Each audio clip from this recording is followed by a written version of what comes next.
Good morning, YouTube. This is FlightSimGuy, and today I want to take a moment to do a review of this plane which I bought on sale from FS Pilot Shop. It's called the Epic Victory Very Light Jet Mini Business Jet. This is produced by Lionheart Creations, and I saw it on sale. I think it was about either 50 or 40% off or something like that. Point is, I got it real cheap, maybe 20 bucks or so. And the reviews on FS Pilot Shop were pretty good. I've seen pictures of this plane in real life, and the fact that there was a version of this for FSX, I figured I'd go ahead and get it. Now, I have it here parked at Bolton Field in Ohio. I'm going to go ahead and fly this to New York, which is going to be about a 1 hour flight, but obviously the review isn't going to take that long.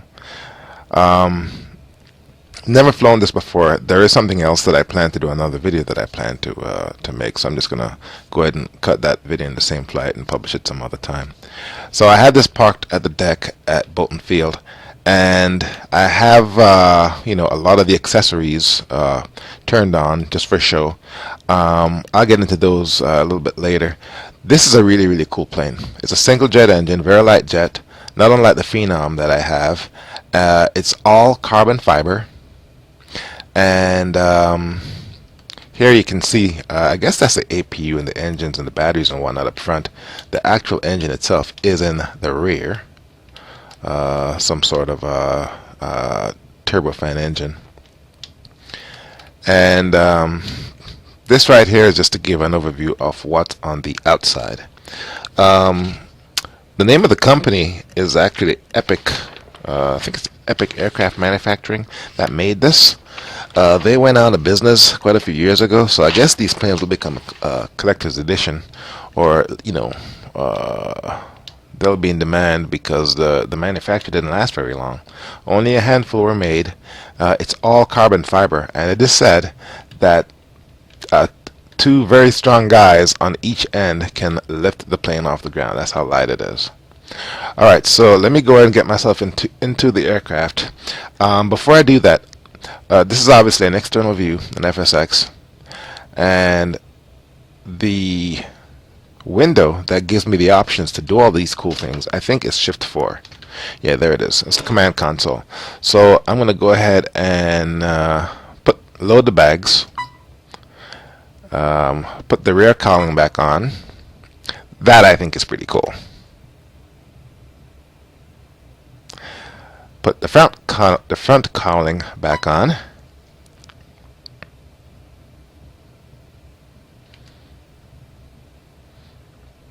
And take off the parking mode. What that does is remove the chocks, remove the pitot tube covers, and remove the covers for the engine. And I'll go inside, or main door. That closes that. Shift 4. This is the inside of the plane, and it is remarkably simple. Make sure those work. It has one throttle lever, and it has a Garmin 1000 glass cockpit. What I like about this is, for the planes that use this, if you've already trained and you know how to use it, you know how to use it in pretty much any plane. So all you need to familiarize yourself is with the autopilot and the electrical system and the pressurization system and whatnot. So I've never flown this before, my first time, so this should be interesting. Since we're in here, let's go ahead and go through what's available with some of the command functions. So Shift 1 brings up a 2D cockpit. So this thing has a 2D cockpit. That is pretty cool. Shift 2 brings up one of your Garmin 1000 screens. Shift 3 brings up the autopilot. Shift 4 brings up the command console. Shift 5 brings up your XM satellite radio, and this actually works, by the way. I'll go through that in a second. Shift 6 brings up another one of the Garmin 1000s. 6, 7, that brings up the electrical switch panel, and Shift 8 says those are the other. It tells you what the other commands are. All right. Okay, where was I? So those are all the commands that comes with a shift and the number keys. Let's see here now. I'll get into the ins and outs of the specifics of the details of the aircraft in a second. But what I want to do at this point is turn on some weather. My active Skynex is giving me some issues, so let's go ahead and do weather. I'll just use the basic real world weather. And right now in Ohio, it is stupid cold. It's like 3 degrees outside. It is so cold, women are taking hot chocolate from Bill Cosby. True story. Anyway, alright, so let's go over what we have on the inside here. Some sort of cup and cup holder, door seal switch, and here are your electricals. It's very straightforward. Anyway, so as I was saying, these are the basic electrical switches. Here are your lights, here are your heating systems, your gear switch, your XM satellite radio, parking brake, de-ice. Here you have some backup instruments right here in case your glass cockpit fails. And this, some other little goodies. You can hide your seatbelt and whatnot. Co-pilot appears. Obviously on the inside you don't see anything, but from the outside, there we go, there is a co-pilot.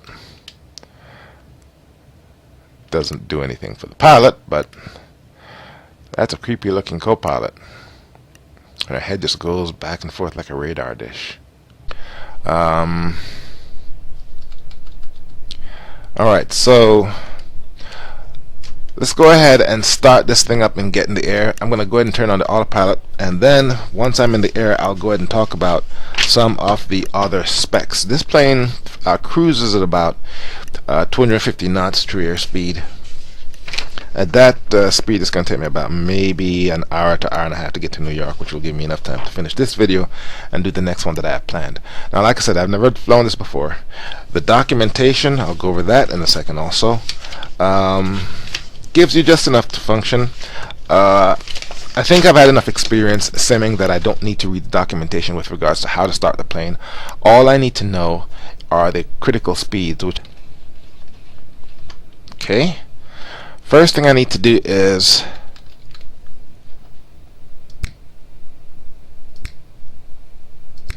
make sure those are off. Battery master on. Avionics on. That way I can pull up my checklist. I'll let that finish booting up.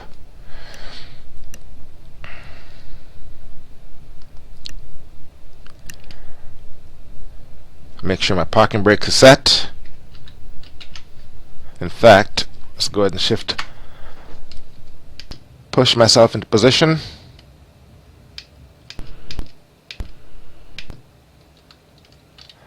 As I said before, for some reason all the buildings at Bolton Field went away. I don't know why that is.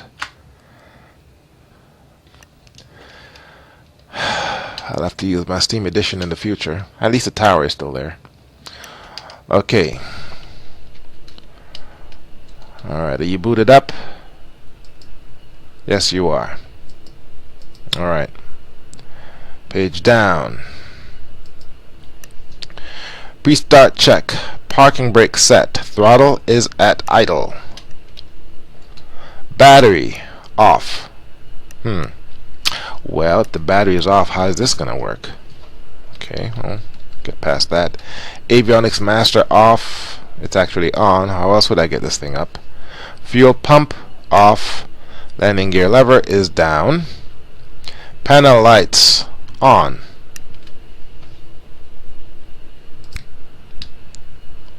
Flaps are up. Fuel quantity. I'll have to change the screens to check, but I know it's a half tank. Flight controls are good.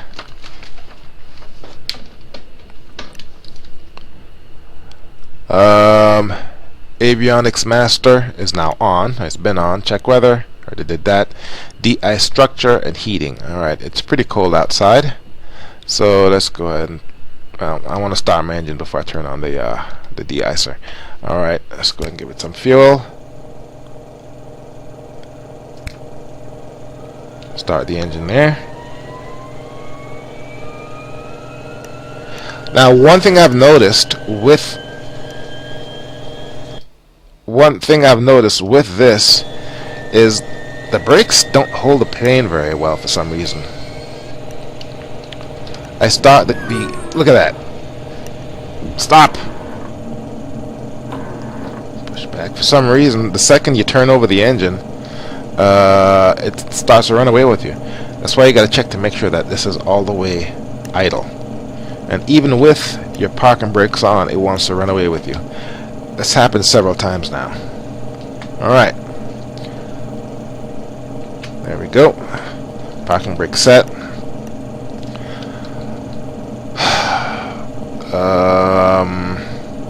Alright, next page. Startup. Throttles idle, fuel pump on. Engine ignition is on. Turbine start button. Push on. Generator on.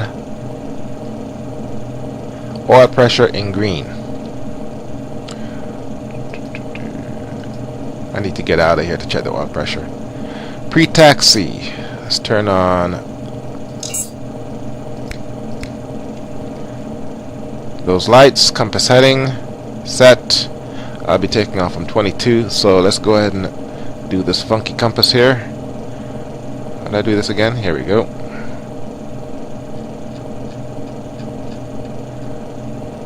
Here we go.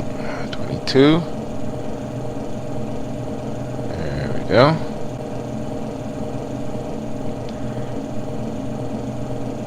Altimeter. I never did figure out how to set the altimeter, so I'm just going to hit B. It says our barometer should be the outer one, but I'm not able to figure out how to set the barometer that way. Oh well. Radios on, all active. Autopilot off. Alright. Let's taxi again. Believe it or not, I had ran into some basic problems taxiing to the runway. Don't ask me how, I just did. Takes a while getting used to this thing. Alright, so let's get rid of the checklist. Let's go ahead and bring up the map.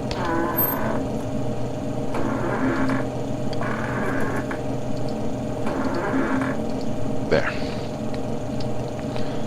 Alright, third time's the charm.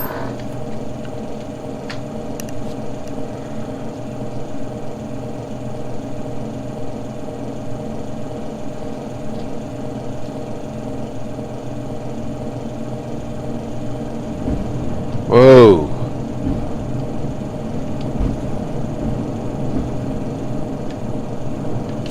One notch of flaps. This plane is 100% carbon fiber for the fuselage, and that must reflect why it handles so weird when you're taxiing. It's like paper. And it doesn't take much power on the jet engine to get this thing rolling. And only slight touches to the rudder pedal are required to turn. In fact, I'm using a little bit of differential braking to help.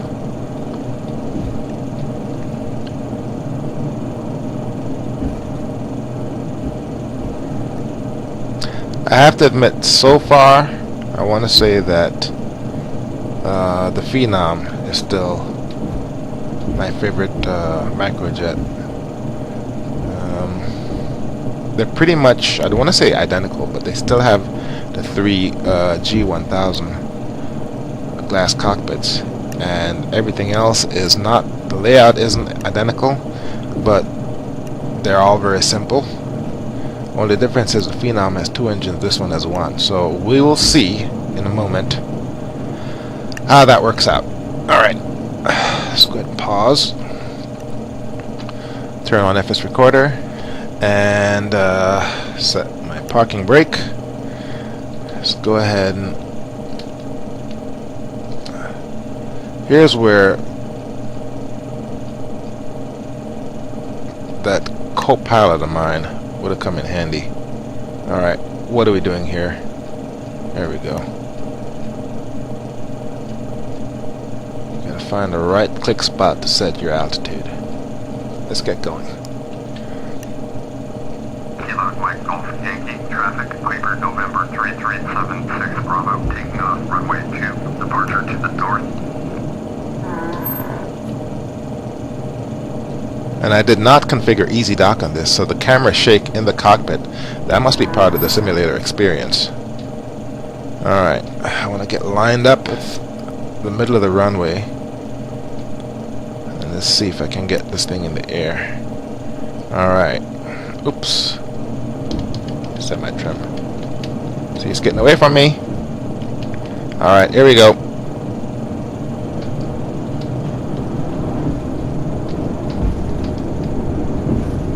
Shit. I'm having a hard time keeping the plane down the middle of the runway. You know what? Just pull back. That was a lot more difficult than it should have been. Gear up.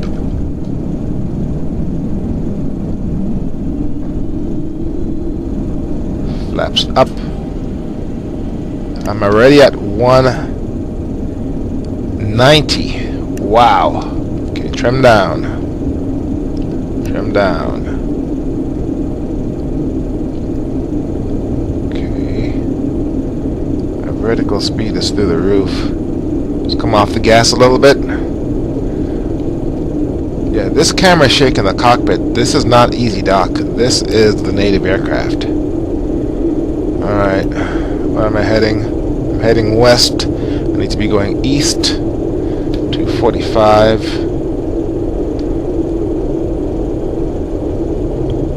Full flaps up. Let's give it a little bit of up trim. My frames are good. Let's take a look at my map.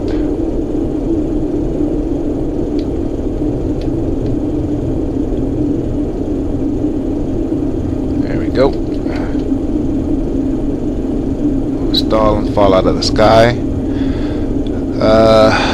Keep turning right until I'm heading east. That's my altitude, 5,000 feet.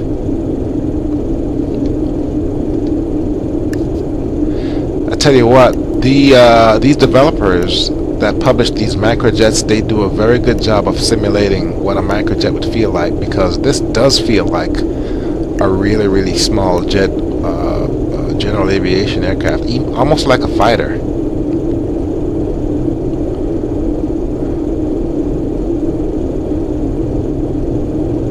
Alright, so I want to be flying a heading of approximately 100. I'm still climbing at about 1100 feet per minute. So far, the experience is fantastic, except trying to keep the plane in the middle of the runway while I was taking off. That was a lot harder than it should have been. Something tells me I need to you'd have to check or change the setting on your rudder pedals in order for that to work, because that was just ridiculous. And I didn't even need to use all the runway. It took off halfway. So very light plane. Taking off was almost too easy, assuming you can keep the plane in the middle of the runway. Alright, what's my heading? Okay, I'm at approximately about 100. I'm flying over Port Columbus.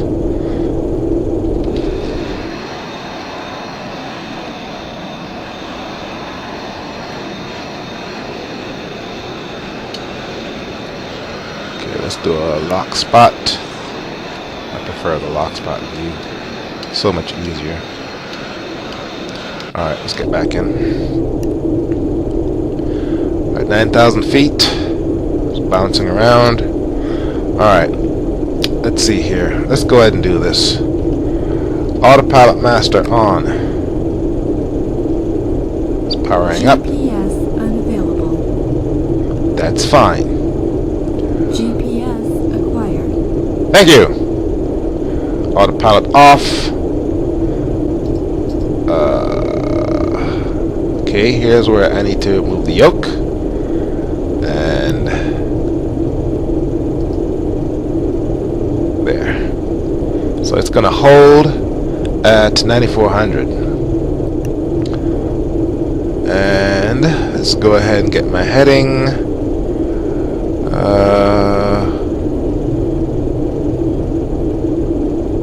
Alright, this cockpit shake may not have been a good idea, because now I can't turn the damn heading. Alright, so I've come to learn that the autopilot on this plane is not unlike most the autopilots that you're used to. It doesn't work exactly the same. It takes a little bit getting used to. It took me about 5 minutes to figure it out. Also, the autopilot on here is independent from the altitude hold. You can turn on the altitude hold and the autopilot not be on. So don't let that confuse you. It has a voice readback that tells you when the autopilot's on or off. And I'm thinking it does that because you natively can't tell whether the autopilot is on or off just based on, there we go, just based on the interface that you have here. So, Autopilot off. but the light is still on. Autopilot engaged. Okay, so that turns the autopilot on and off. And then to change the heading, what you have to do is click track where it underlines the number, and then using your mouse wheel scroll left and right, and then click the center of this knob for it to take that heading. So now it's turning back to heading 113, and I'm still at 9,000 feet. Alright, so that's figuring out the autopilot. Let's talk about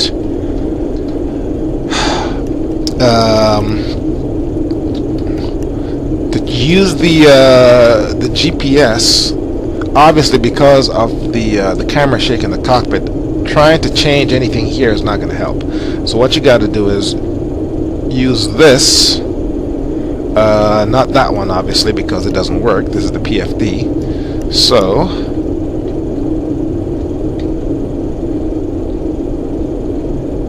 this one right here. Alright, so flight plan. What we want to do is GPS direct.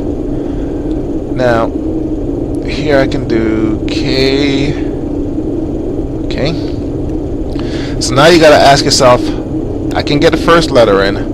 How do I move the cursor over so I can enter the other letters? There we go.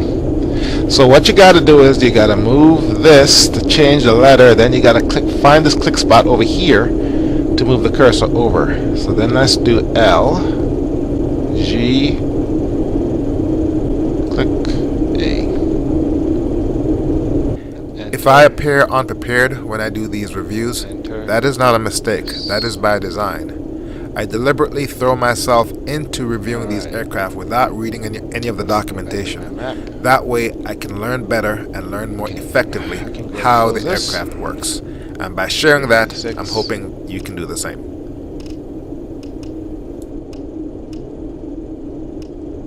There we go. That's going to get me back on course to LGA. Estimate time en route 1 hour 22 minutes. Good, that gives me plenty of time to finish talking about what I'm going to talk about. Let me go ahead and boot up my other computer.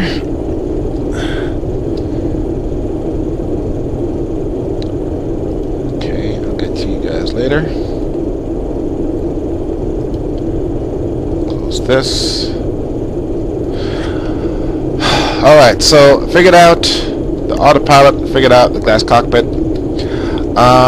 So let's talk about, let's go ahead and get up to about 30,000 feet. Let's see here. So what I gotta do is dial in my new altitude, which probably would be easier using here. So lessons learned: to interface with the glass cockpit, you gotta use these screens. You can't use your virtual cockpit because it's bouncing around everywhere. Let's go ahead and take it up to 30,000. Oh, actually, the ceiling for this plane is 28,000, so let's go ahead and take it down to 25,000. Alright.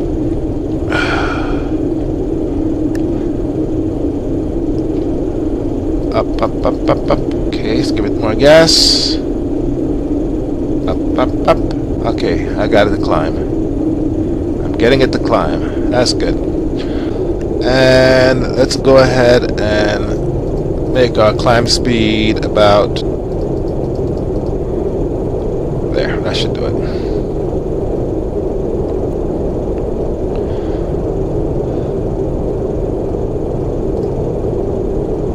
Alright, let's figure out how to get this thing to track to nav.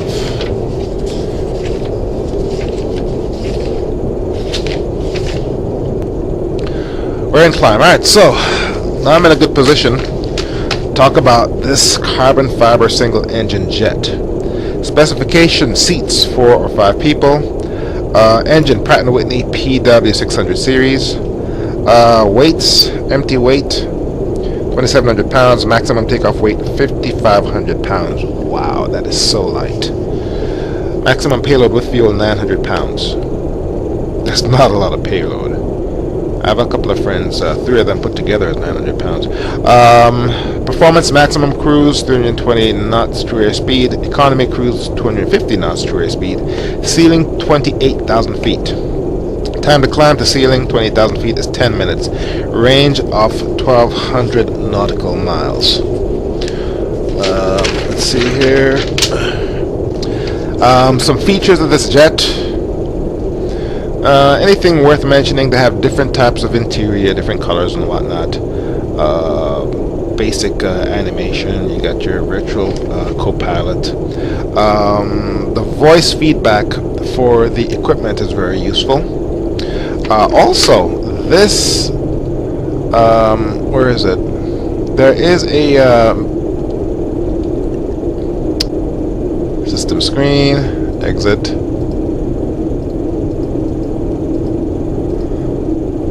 This is pretty cool. Check that out. System screen and function. That's very, very nice. But it does have a satellite. It does have a simulation of a satellite radio. It has 10 songs, I think, all of which are tunes that come with the Microsoft Flight Simulator application, so that if you play it and you record a video and post it to YouTube, it won't complain. And you can replace those songs by just copying over 16-bit WAV format files and renaming them to a certain folder, so you can customize your own playlist. It's a virtual satellite radio system. Whatever. And it has that virtual console where you can show your chocks and whatnot, so that's pretty cool. And so far, this is looking very, very terrific. The interface takes a little bit getting used to, and the fact that it simulates a carbon fiber jet, that is really, really weird. Like I said, I had a hard time staying on the runway taking off because I guess the plane is so light. By the way, I'm just flipping through the manual, which is really, really cool. Everything is in color. It's printed in landscape on 8.5 by 11 paper. So that's pretty cool. And again, all the fonts are really, really big so that old people like me can read it. That is very, very helpful. Thank you very much, Lionheart Creations. Having said that, the document itself is buried deep within the file system and you hunt for it. That I don't like.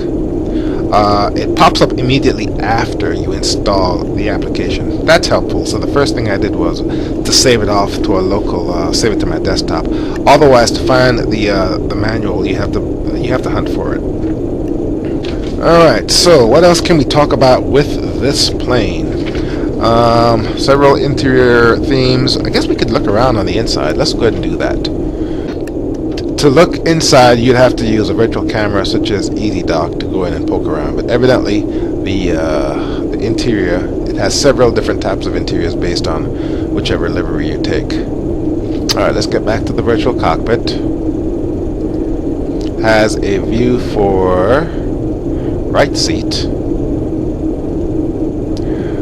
Alright, what else we got? Installation. The installation itself was very, very simple. Next. And I want to say you didn't have to enter a product key. So you buy the plane and you install it. That's it. It doesn't require.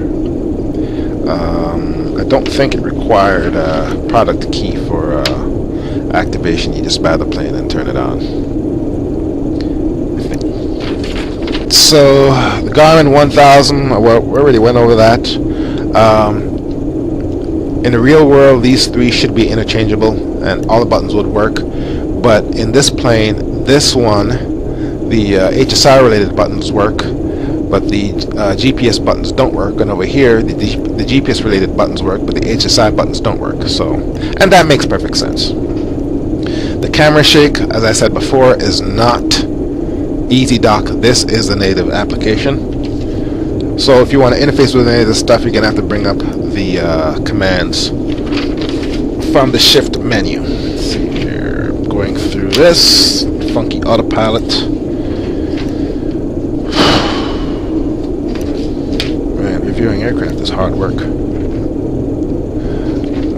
Direct to flight route entry. All the other FSX planes, very, very easy to do. You just switch a knob, GPS nav, and then the autopilot takes this command from the GPS. This one you can do that, but it's not the same way. In fact, let me see. Here we go. Click nav.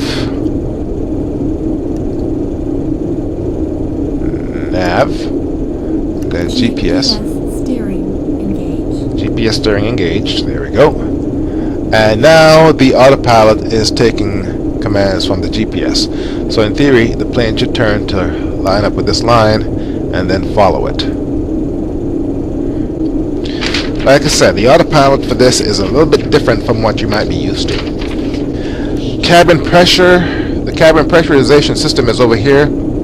It doesn't work, so I'm not even going to bother with it. Unlike that other plane that I got from Real Air Simulations, where if you don't pressurize your camera and you go over 10,000 feet, after a while your screen just goes black and then you crash. It simulates hypoxia. We went over all the main switches. Did I turn off my landing light? Nope. Is it on? Nope. Taxi light I can turn off. I can go ahead and turn these two lights off. Alright. Here is your trim indicator. It took me forever to figure that out. You need to know that for when you're taking off. Now, a lot of planes, when they publish the aircraft, they also include the flight model, all those graphs with those pictures and everything. This plane, when it went into production, quote-unquote production, it was built for a handful of owners. It was officially an experimental plane.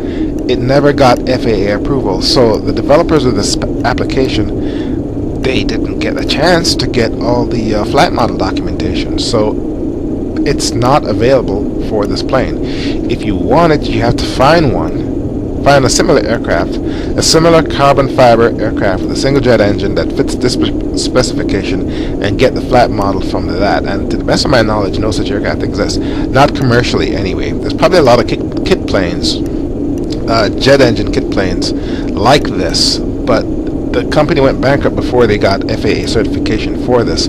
So a lot of those technical specs on aircraft performance is not available, unfortunately. Alright, the XM radio, built-in music system. Let's go ahead and screw with that. Alright, I just turned it on. Click here to shuffle the music. I'm not hearing anything. Ah, there it is.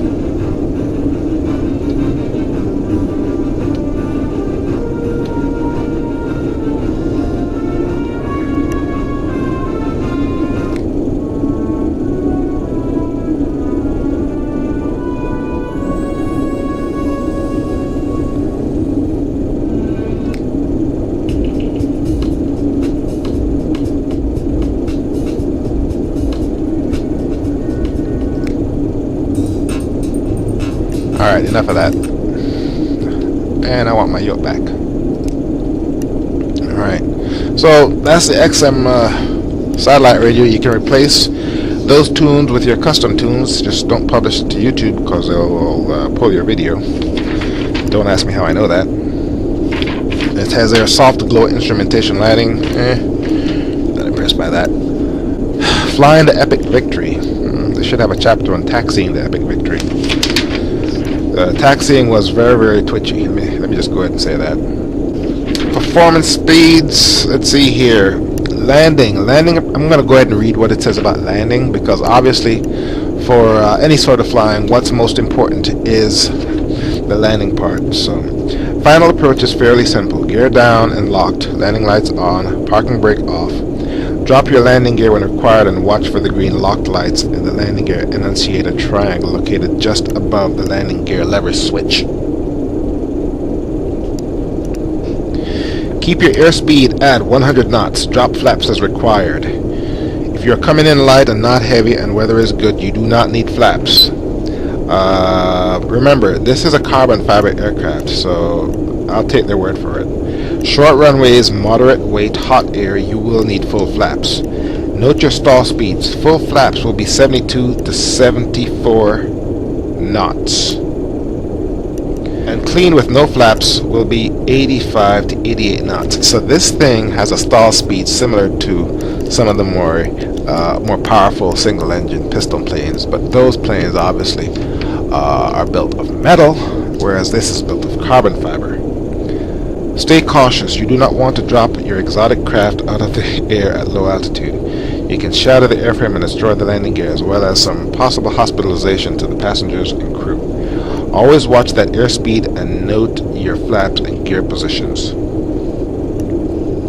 Another one of the quirks, or what I like to call personality traits, of the Victory is that she will be sensitive to elevated input at landing speeds. She will not porpoise, is that how you pronounce it, porpoise, but she will slightly overreact, which you will need to adjust yourself. Just maintain your approach vector and use gentle inputs in the yoke and you'll be fine. Again, I stress, take the time to fly her in pattern and get to know her. Hell, I had a hard enough time taxiing this son of a bitch, much less landing it. Optional widescreen setup, you can do this in 2D. And here it tells a sad story of Epic Aircraft.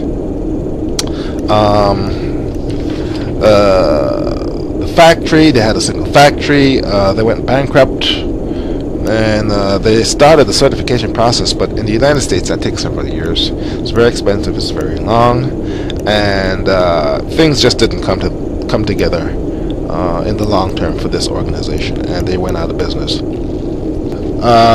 Sim version versus reality. Because this was officially an experimental craft, the authors at Lionheart Creators, they only get to speak with a handful of pilots, and took a couple of pictures here and there where they cut up the cockpit so that they can model this. There wasn't a lot of extensive documentation on this plane because of its status. As a result, how it flies versus how it really flies might be questionable, but who cares? This is flight simulation, right? Whoa, overspeed. Come off the gas. Trim down. Come off the gas.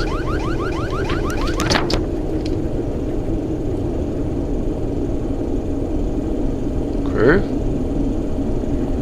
Give it some more gas. Alright, so be careful of overspeeds. Let's go ahead and keep it. And I had the throttle at maybe 75%. And it freaked out. Oh, you're going too fast.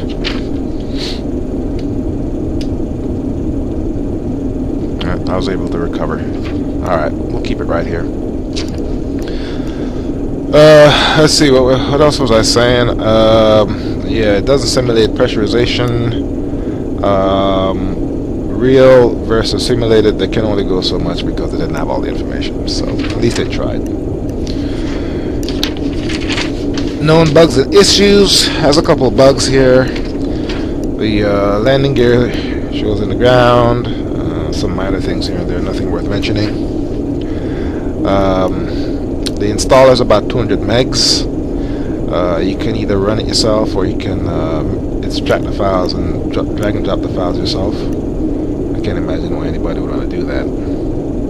And if you have a powerful enough PC, you will have good frames. I'm getting between 46 and 56 frames, and so far the performance has been great. Let's go ahead and turn on my lights again. There we go. And what else? This is my second Lionheart Creations aircraft, by the way. I have not taken any time to fly the Learjet. I think it's a 24, but has good reviews, and I'm looking forward to taking that up eventually. But yeah, so not a lot of these planes out there, obviously. And I think that's about it. So I'm going to go ahead and leave it at that. And I'm making my way to New York. Let's see how much further I have to go. My review of this aircraft, Lionheart Creations Epic Victory. Very, very little quirky, very light jet. But so far, you know, once you get used to it, it's a lot of fun. But in my case, it took a lot of time to get used to it. So I'm on base. LaGuardia Tower 2127 is 17 miles southwest inbound ILS. Runway warp approach. Jet 127 LaGuardia Tower. Fly straight in. Runway warp. Okay. Altimeter, Jet 9. Here's runway 4 right here. Make straight in. Runway warp 2127. And I'm a little bit high. I'm very high. So let's go ahead and trim down.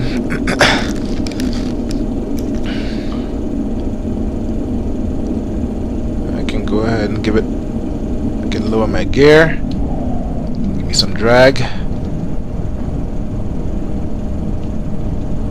Yes, that is LaGuardia. Alright. Start my turn.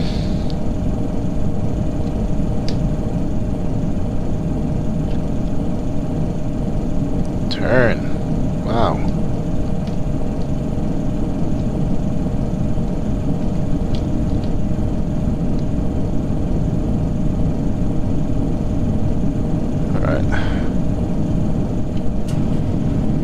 Flaps. LaGuardia Tower, Delta 5259er, ready to go. Runway warp, IFR to Portland. Delta 5259er, hold short. Runway warp, the traffic is at final. Okay, who is on final? Runway warp, Delta Oh crap. 5259er. Do I have collision on this thing turned on?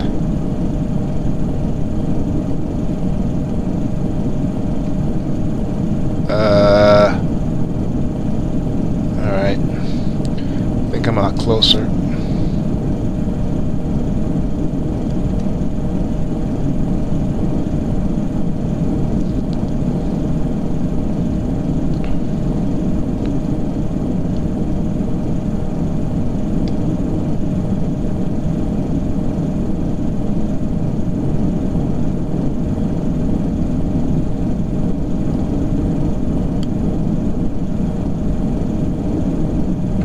Okay.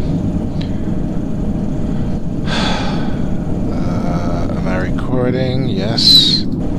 FS recorder. Record. Jet 127, cleared to land. Runway warp, on final. This is not video, this is a freaking slideshow. 127. Alright.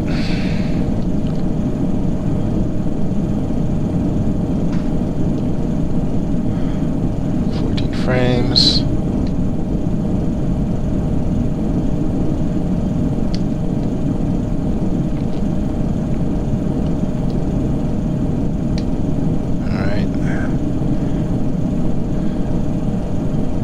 flaps.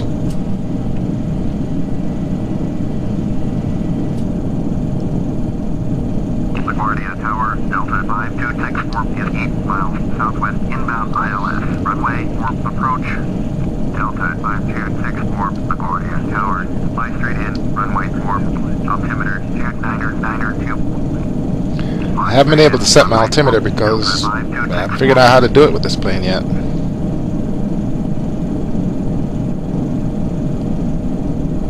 Delta 5264, cleared to land. Runway 4, number 2 for landing. Follow Embraer, Embraer jet on final. Not an Embraer. Cleared to land. Runway 4, number 2, Delta 52.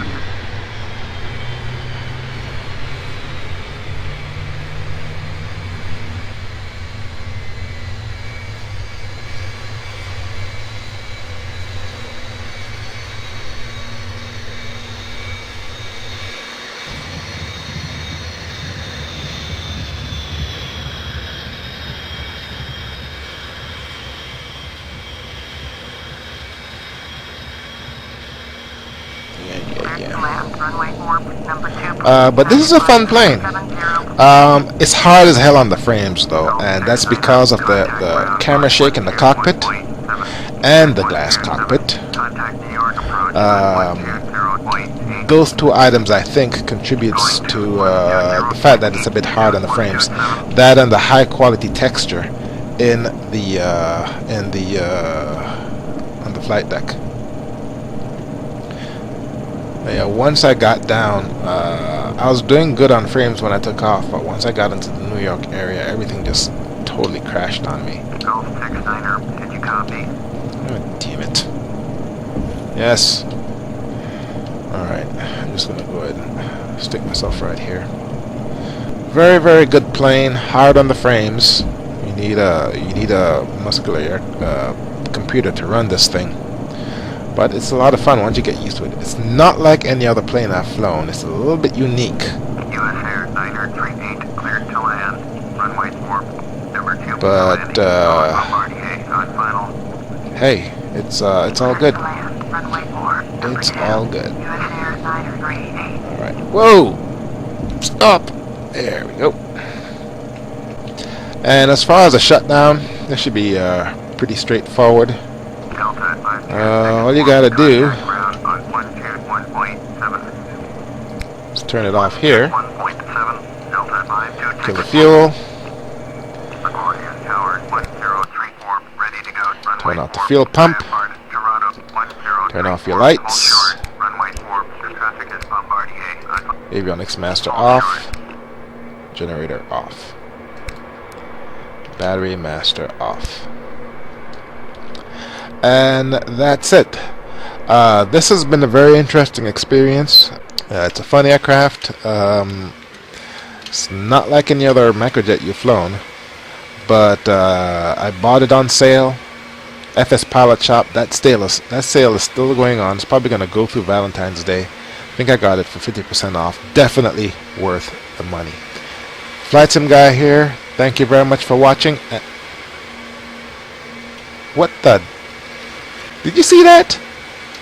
He's taxiing with his the steps out. Okay, traffic 360. Well, whatever. Anyway, as I was saying, FlightSimGuy here. Thank you very much for watching, and I will see you next time.